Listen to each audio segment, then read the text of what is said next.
Hey there, Braceway here from ThirstGym.com, and today we're going to talk about exercise called the PRI Wall Supported Reach.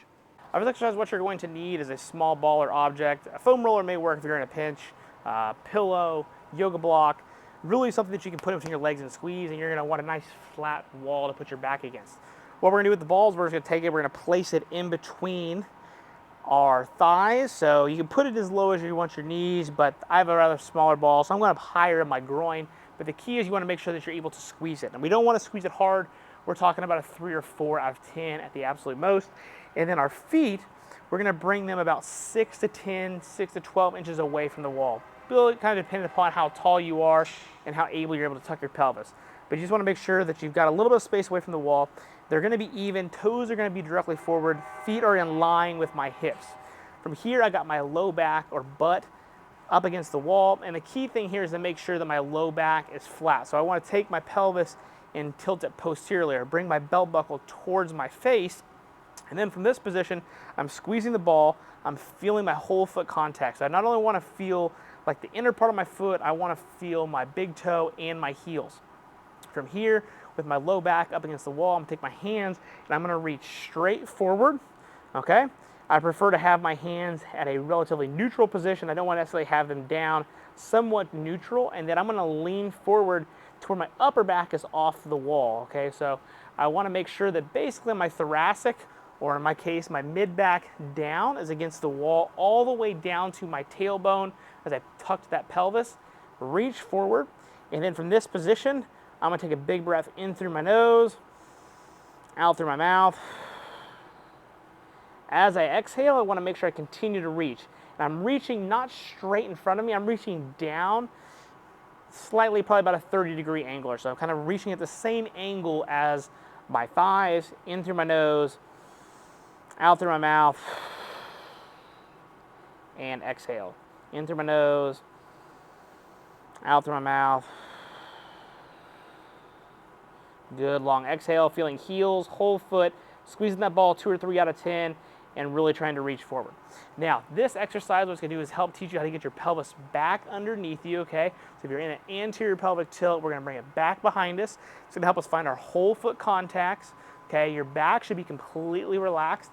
That reached position is going to get the serratus involved. It's going to get the obliques engaged. And by being able to reach and lean forward, that's going to allow for some upper back expansion as well. So chances are we're probably compressed in the upper back. It's going to help the upper back. So if you're dealing with some of those knots and feelings up in your upper back, this can also help as well as you've got that relatively lower reach. Now, for most people that I'm giving this exercise for, all we're really trying to do is how to teach them center of mass back and find their heels and get their pelvis back underneath them. So this can work great for any kind of power lifter, for you squat, bench, and deadlift, to help get you there, get your low back kind of relaxed, not be in that arched position before you go get underneath a barbell or bench press, give you some extra ranges of motion in your hip.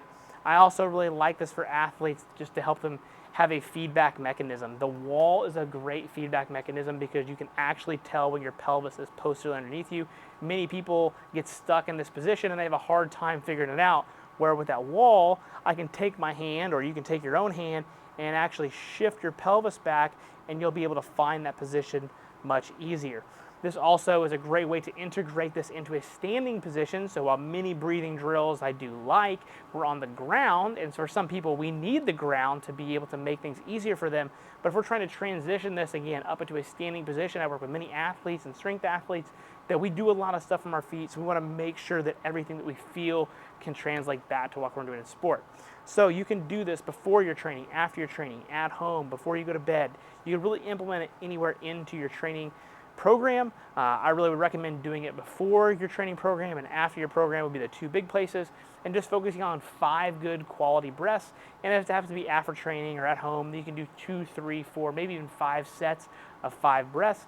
For me personally, I really like to give people 1 set before and after their training, and then if they can get an extra set somewhere throughout the day, I'm going to get 3 total sets, and that's going to fill the box I really want. Again, trying to make this more digestible and easy to do, and because all we need is a wall, chances are you can literally do it anywhere, making it very accessible and less likely to skip because you don't need any kind of special equipment. If you don't have the ball, you can get away without the ball. It's just a great way to make sure that we're not doing any kind of external rotation at the hip while we're doing the exercise and actually get the pelvis to relax a little bit more. If you have any questions about this particular exercise, let me know in the comment section below. Thanks. Have a great day.